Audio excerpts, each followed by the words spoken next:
And I don't know how in the world that you can take ego out of the pulpit. Well, you know, you have to. I well, mean, and I don't mean that in disrespectfully, I know what you're but saying. you know, I mean, I know exactly just what to you're be there. It's kind of like it almost means that you gotta be, you gotta be strange in reference to that. Just to be standing up there every Sunday, right? Because people got that mindset as ministers, as pastors. Man, we got that mindset. You know that, man. You know, this is my ship. I'm at the helm of this ship. But you know, your ministry is only as strong as the people around you.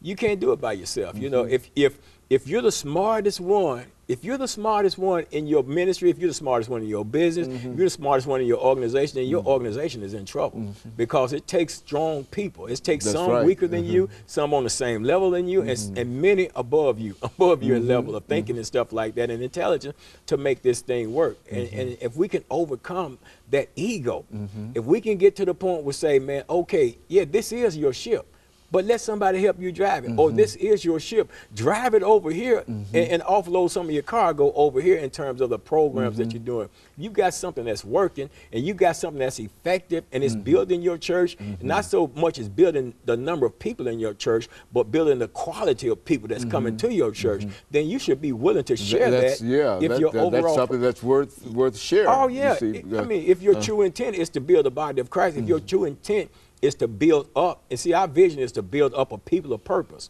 that live God, that demonstrate God's power by living godly lives. And we can only build up a people of purpose, Dr. Haney, is when we serve them, is we find out what their needs are, and then we develop things to meet their needs. I mean, in this recessive economy, look. Well, look, let's look at it from this perspective. I know one of the problems that you've always dealt with has been the issue of incarceration. Absolutely. How would you suggest that the churches come together to work with the young people that, I mean, the people that are involved in this whole process of the so-called revolving door, et cetera? What should the churches collectively try to do in reference to that? Well, one thing we should do is take some of the resources, the funding that we're receiving, and fund something.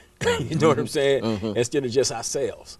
We need to take some of the funding, the monies that we have coming in, and mind you, it's a recession, you know, so monies are limited, but we need to take monies that are coming in and fund some programs that's going to help these men and women that are coming out of prison. Man, there needs to be some programs implemented and put in place to help, man, because, you know, it's people in the prison system that are coming out, they're elderly. They done spent 25, 30, 40 years in prison. They're coming out, they're elderly. They don't have anywhere to go. They can't get a job. So something needs to be in place to help them. There are younger people coming out. There are all types of people coming out of the prison system that don't have a house, don't have nowhere to go, don't have a way to get a job, don't have a way to get clothes. You know, why not have an expectation to look to those same people that come out there and preach the gospel to you while you're incarcerated? You should be able to look to those same people for some type of help and support.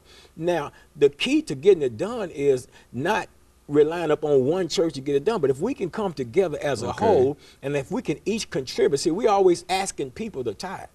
So why don't we tithe into a ministry that we can have a pot, you know, that everybody can come and draw from and meet the needs of people, individuals in that community, where we can fund programs and stuff like that. Why go to the government, Dr. Haney, when you got all of these churches that can come together and take 10% out of their weekly offerings themselves and put it into a ministry that we can fund our own program. We can develop and create jobs for people coming out. I mean, we can do all kinds of stuff. Get people.